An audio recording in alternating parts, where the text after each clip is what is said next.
우리 백분들이 인사하겠습니다. 할렐루야, 할렐루야, 반갑습니다. 굉장히 추운데 또 이렇게 추위를 뚫고 현장에서 또 여러 가지 상황으로 흩어져서 온라인으로 드린 모든 성도 여러분 감사와 축복을 드립니다. 오늘은 특별히 믿음으로 사는 인생, 우리 2022년 속회 헌신 예배로 주님 앞에 영광과 찬양과 헌신을 올려드렸습니다.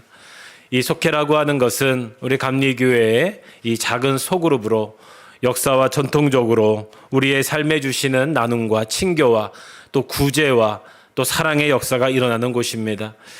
저희 교회가 이제 이 속회를 작지만 시작하면서 먼저 이 결단과 수고가 없었다면, 또 우리 속장님들 통해서, 우리 목사님들을 통해서 헌신이 없었다면 올 한 해를 참 지나기 어려웠을 것입니다. 하지만 하나님께서 하셨고 또 우리가 함께 협력해서 지금까지 왔습니다. 더욱더 이 속회를 통해서 이 하나님의 교회가 세워지고 이 땅에 성김의 열매가 맺히기를 주님의 이름으로 축원합니다. 오늘은 이 속회 헌신 예배를 좀 이렇게 묵상하면서 사실 주로 속회라고 그러면 여성분들이 좀 주가 될 수밖에 없죠.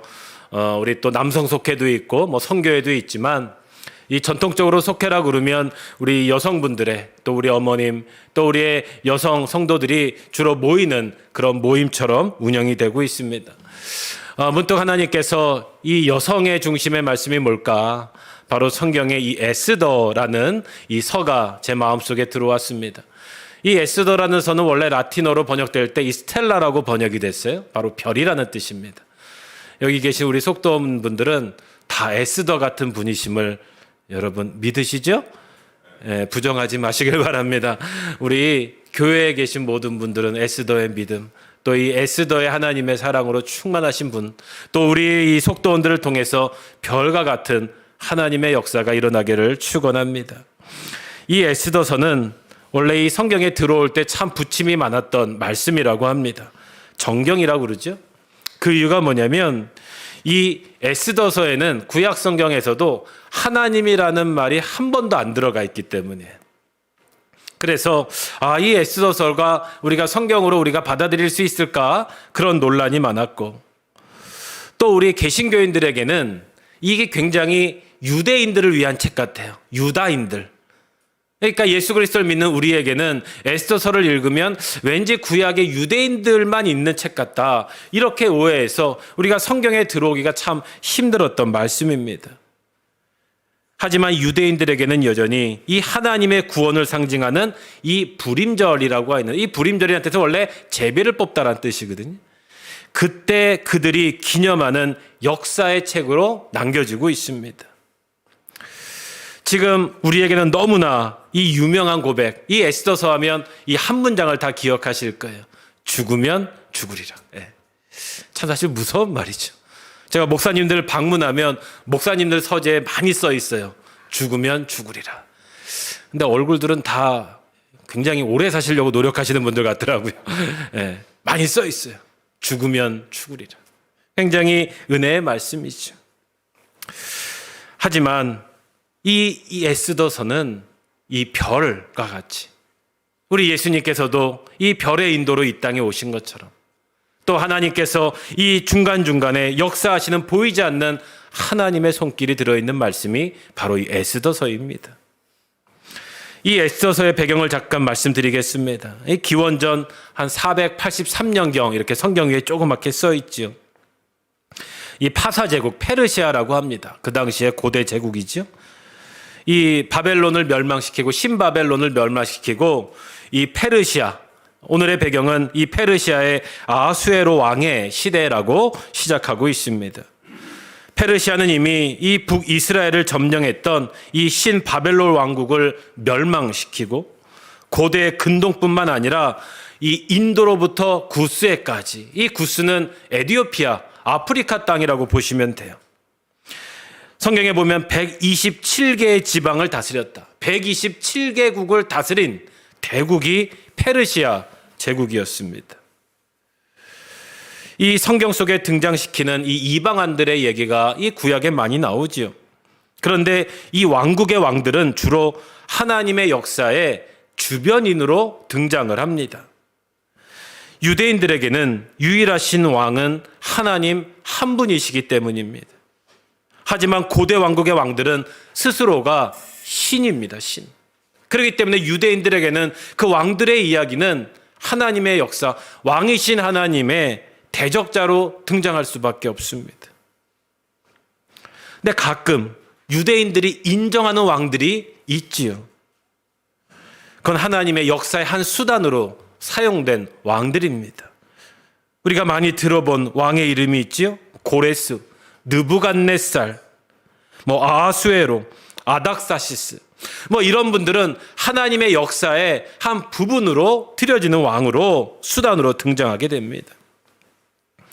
우리가 이 역사를 보면 하나님의 구원 역사는 그저 세상과 동떨어지거나 인류와 상관없이 이루어진 어떤 신화의 이야기로 끝나지 않는다는 것입니다. 이 하나님의 역사는, 이 성경의 역사는 지금도 통치하시는 하나님의 계획과 개입하심이다라고 우리는 믿고 묵상할 수 있다는 것이죠. 오늘 이 에스더서의 배경, 한창 부유했던 이 페르시아의 왕이었던 이 아하수에로 왕이 큰 승리의 주에 잔치를 베풀게 됩니다. 이 당시의 잔치는 보통 6개월씩 됐다고 그래요. 지금도 그렇지만 이 잔치를 베풀면 이 주관자가 있죠. 왕이 베푸는 잔치, 왕비가 베푸는 잔치, 국무총리가 베푸는 잔치. 지금 이 아하수에로 왕이 6개월 동안 왕의 이름으로 잔치를 베풀고 있는 것입니다. 뿐만 아니라 그의 왕비였던 이 와스디도 왕비의 잔치를 벌이고 있었다. 이렇게 성경에 기록되고 있어요. 잔치죠. 사실 예전이나 지금이나 세계는 이 수많은 잔치 가운데 살고 있죠. 지금도 무슨 잔치를 하고 있습니까? 월드컵이라는 잔치를 하고 있잖아요. 또 무슨 올림픽, 무슨 세계 박람회. 이 잔치 기간에는 모두가 행복해지고 즐기는 시간이에요. 그런데 이 잔치 동안에 그냥 잔치를 하는 게 아니죠. 여러분, 지금 이 세계의 월드컵이나 잔치가 이루어지면 그 자리는 무슨 자리가 되냐? 모든 정치, 문화, 경제, 모든 것이 음모가 이루어지고 거래가 이루어지고 투자가 이루어지는 전쟁의 장이라고 하는 것이죠. 모든 것이 모이는 행사예요. 이 순간에도 지금 정치와 음모가 막 이루어지고 있는 것입니다. 그런데 그 속에서 하나님의 계획도 이루어지고 있는 것이죠. 이 페르시아 아하수에로 왕의 잔치에 이 최고의 절정에 이제 왕이 기분이 좋아서 자신의 이 부인인 아름다운 이 와스디 왕비를 오라고 부르는 거예요. 근데 어떤 이유에서든지 이 왕비가 왕 앞에 나타나지 않아요. 여러분, 이건 굉장한 일이죠. 왕에게는 치욕이자 자존심이 상하는 일이에요. 그러자 이 대신들이 한결같이 왕비를 폐위시킵시다. 폐위시켜야 된다. 그래서 폐위가 된 거예요. 이 순간에 또 많은 왕비들을 이제 추천을 받아서 왕비를 다시 뽑아야죠. 그때 한 명의 왕비로 꼽힌 그 여인이 바로 에스더라는 여인이에요. 근데 그 에스더는 유대인이었어요. 사실 이방 민족이 왕비가 되는 것은 법적으로 불가능해요. 그러니까 숨겨서 왕비가 되는. 아마 굉장히 외모가 뛰어났던 것 같아요. 여러분, 이 바벨론, 이 이전 왕국 바벨론 시대에 중동 지역을 지배했을 때 이 많은 유대인들이 포로로 끌려왔거든요. 그런데 바벨론이 망하고 페르시아가 통치할 때 이 어느 정도 포용 정책을 했습니다. 그래서 다시 자신의 고향으로 돌아가게 하고 자신의 종교를 믿게 했어요. 자유를 주게 됩니다. 그래서 이미 70년 이상이 지났거든요. 그래서 이방 땅에서 살았던 많은 유대인들이 이 자신의 고향으로 돌아갔지만 또 많은 부분들은 돌아가지 못하고 그 자리에, 그 이방 땅에, 그 왕국에 모여 살았어요. 이 모여 살인 것을 우리는 게토 사회다 이렇게 얘기하는 거예요. 이 자기네끼리 모여서 사는 것입니다. 유대인들이 이 수상근 근처에 그 페르시아의 수도에도 이 게토 사회를 이루면서 살고 있었어요.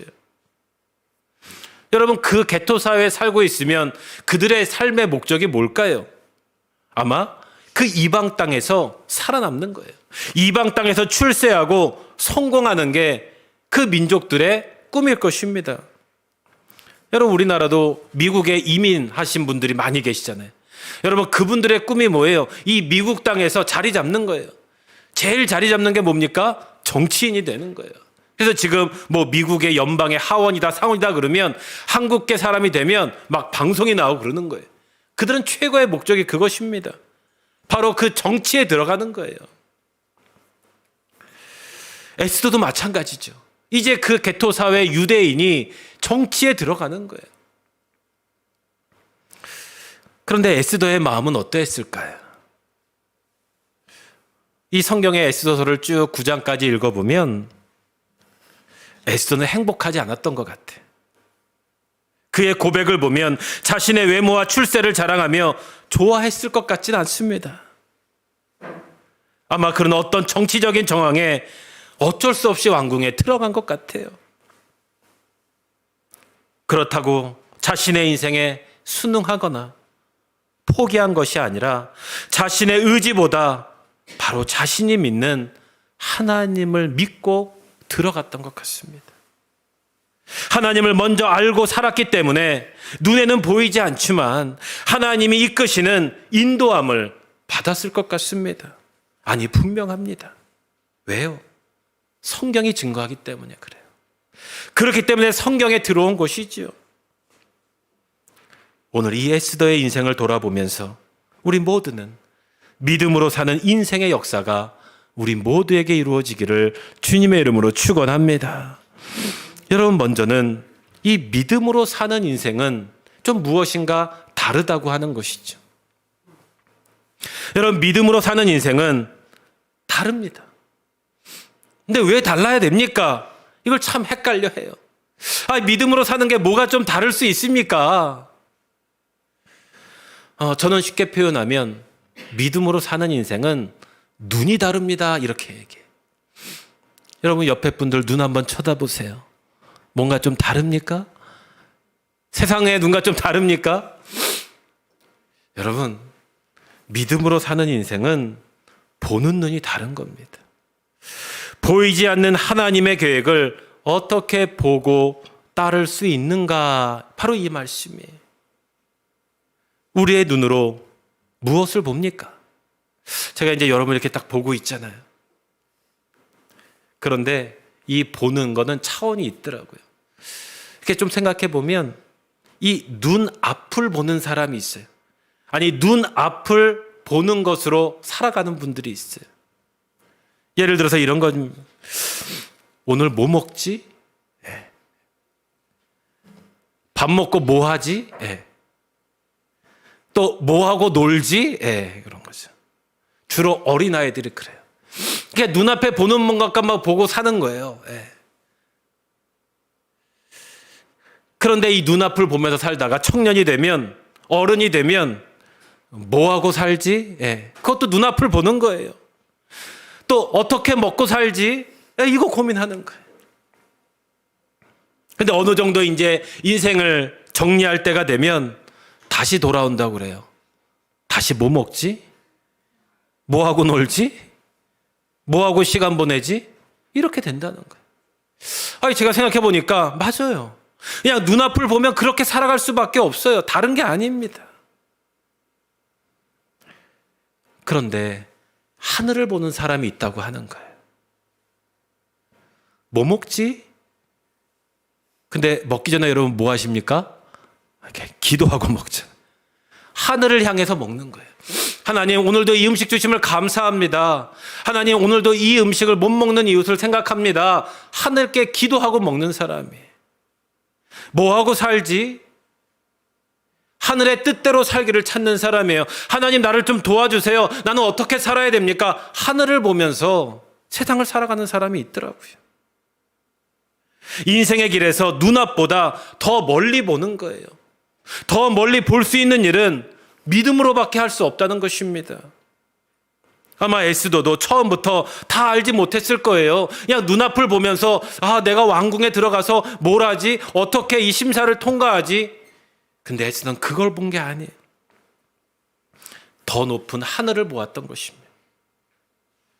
우리의 인생도요. 우리가 다 알지 못하지만 중요한 것은 내 생각보다 더 높은 하나님의 계획이 있다는 사실을 보는 것입니다. 그 믿음의 소망을 품고 살아가는 것입니다. 그러면 달라지고 바뀌게 된다는 것입니다. 믿음의 인생으로 하늘을 바라보는 순간에 드디어 하나님의 계획이 미리 준비되어져 있구나, 이거를 발견하게 되는 거예요. 하늘의 꿈을 꾸지 않으면 하나님의 계획을 느낄 수가 없는 것이죠. 이 에스더에게 이 계획이 시작이 된 것이에요. 이때 문제가 생깁니다.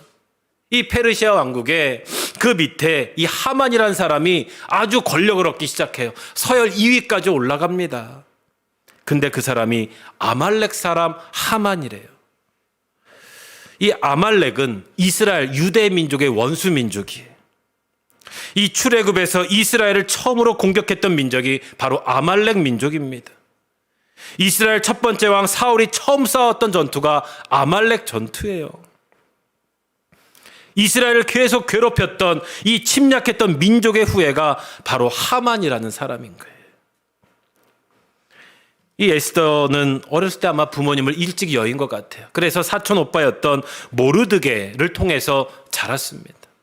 근데 이 모르드게는 그 왕국의 말단 공무원이었어요. 왕궁의 문지기, 근육맨처럼 문을 열었다가 닫았다가 이런 역할인 거예요. 무슨 힘이 있겠습니까? 하지만 그는 그 에스더를 믿음으로 잘 양육했어요. 하나님의 믿음으로 섬기는 그였기 때문에 자기에게 주어진 그 직분을 성실하게 감당했습니다.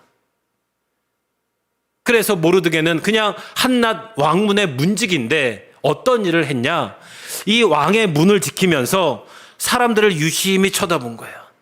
그냥 문을 엮고 다른 게 아니라 이 사람이 뭔가 유심히 쳐다봤대요. 근데 그 중에 2명의 사람을 발견해요. 뭔가 의심스럽다. 저 사람 좀 이상한데? 그래서 몰래 뒷조사를 하니까 그 사람들이 쿠데타를 일으키려는 사람들이야. 그걸 자기가 발견한다니까요. 에스더 2장에 보면 그 사람이 빅단과 데레스라고 나와요. 그래서 모르드게가 그 사람을 쭉 보니까 저 사람 좀 이상해.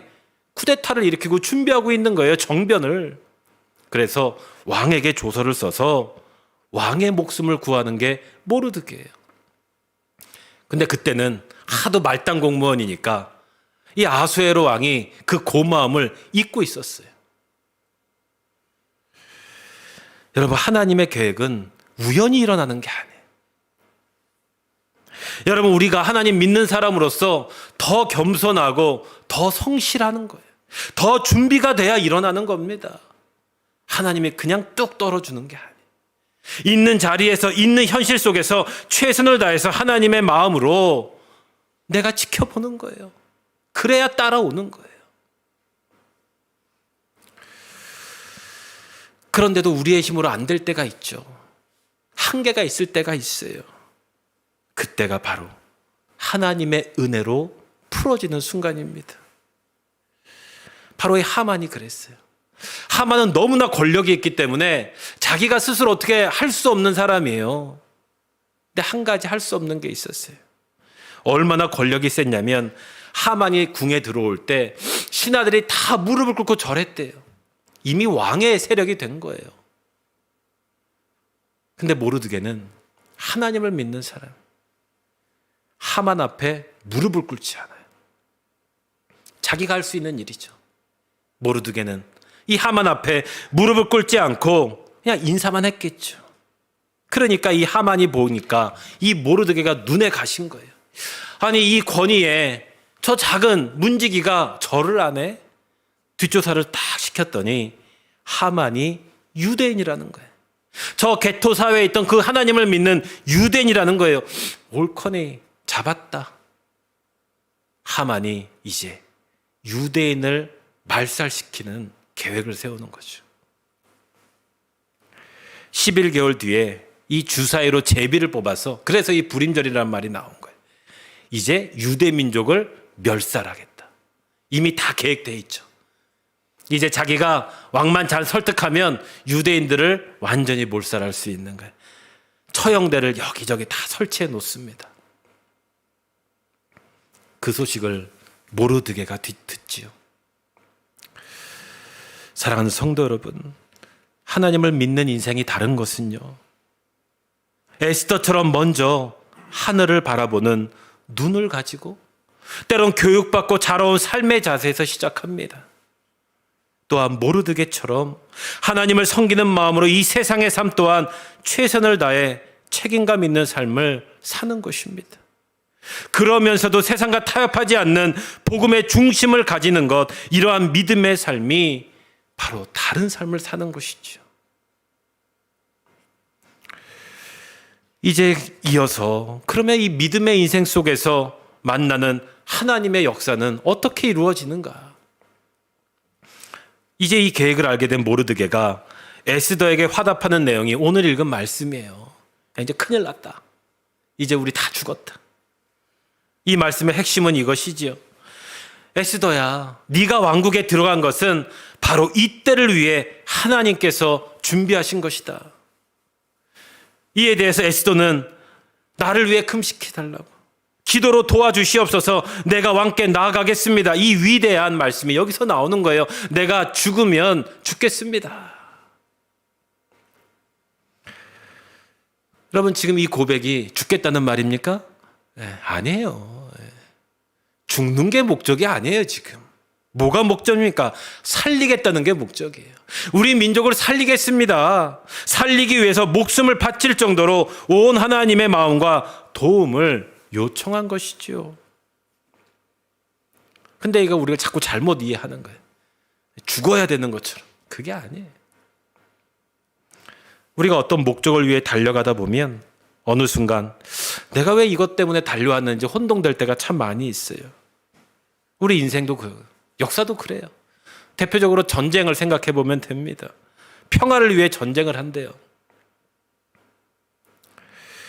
평화를 얻기 위해 평화를 깨고 폭탄을 쏘고 생명을 마구 짓밟는 거래요.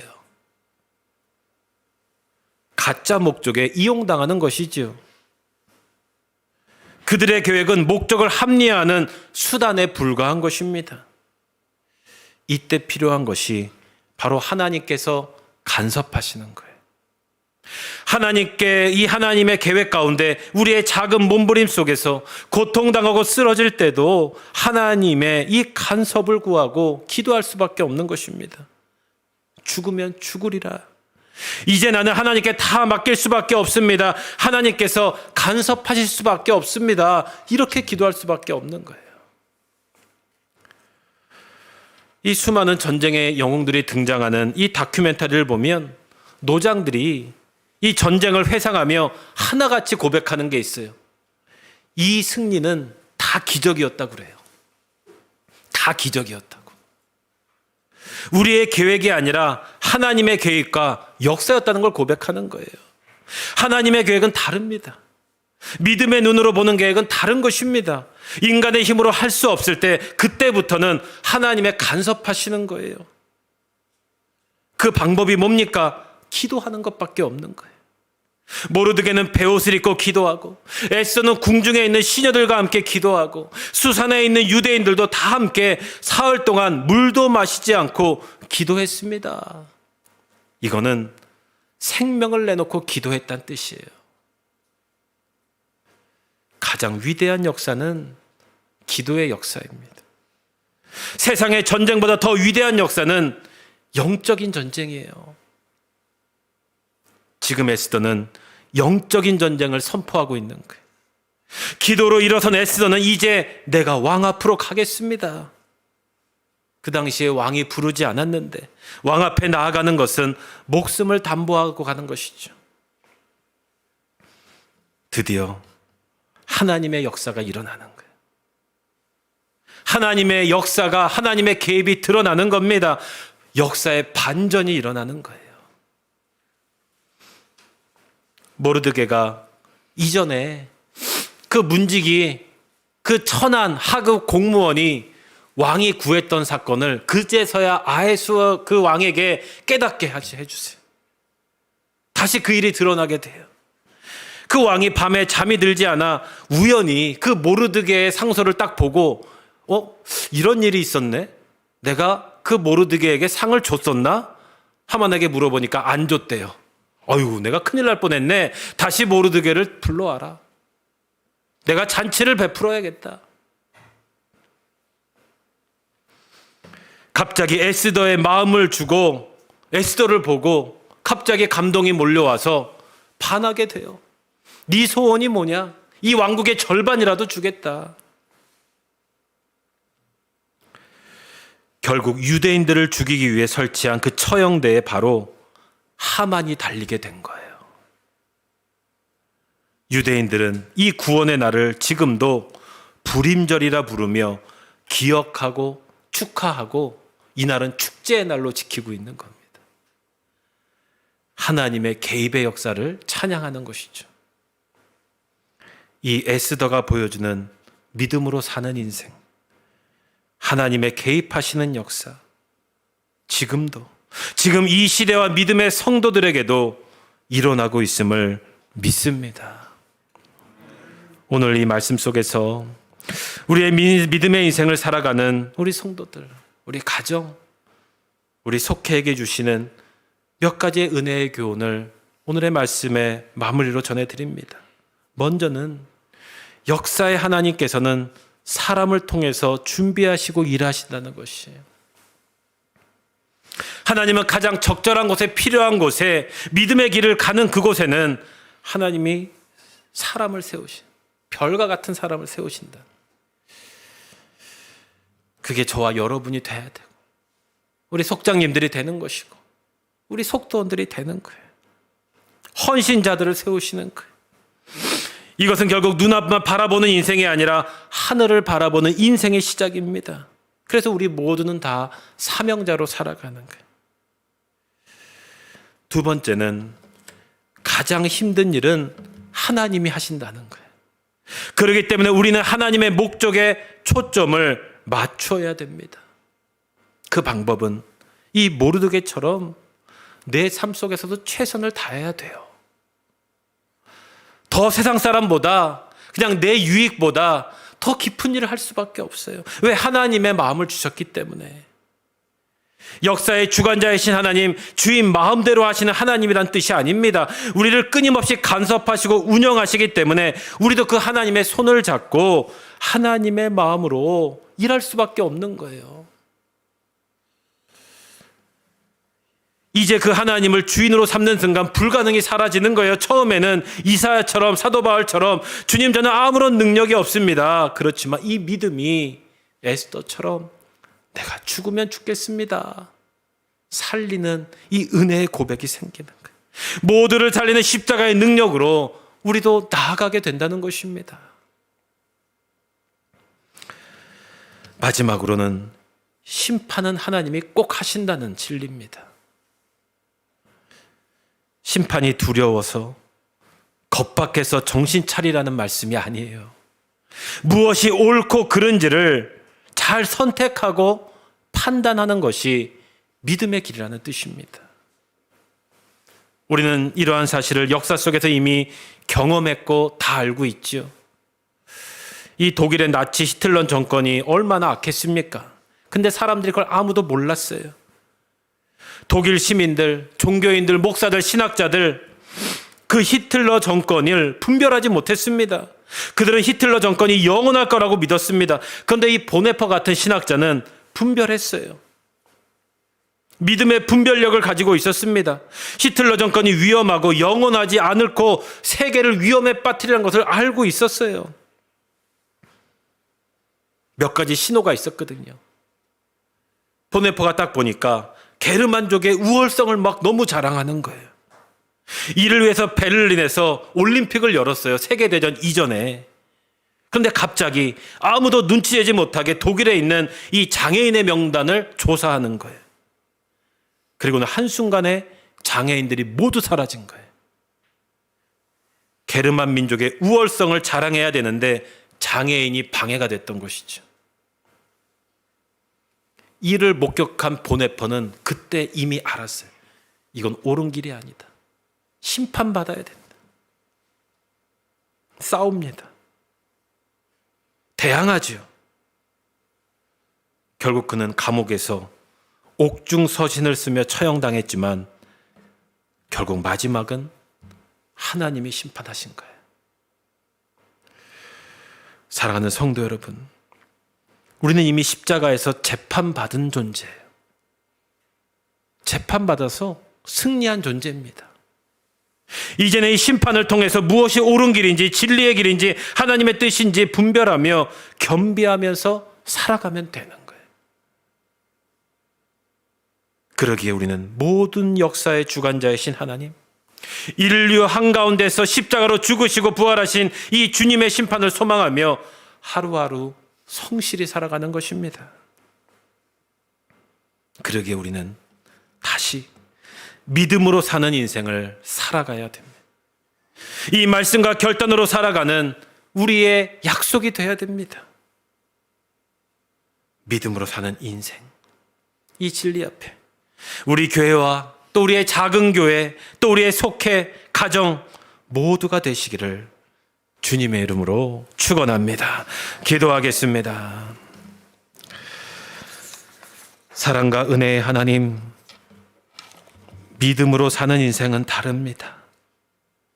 하나님과 손잡고 하나님이 동행하시며 하나님이 개입하시는 역사를 믿습니다. 특별히 우리의 작은 교회인 이 속회와 우리의 각 가정들, 흩어져 있는 우리 가정들 가운데 놀라운 믿음의 역사가 넘치게 하여 주시옵소서. 예수 그리스도의 이름으로 기도합니다. 아멘.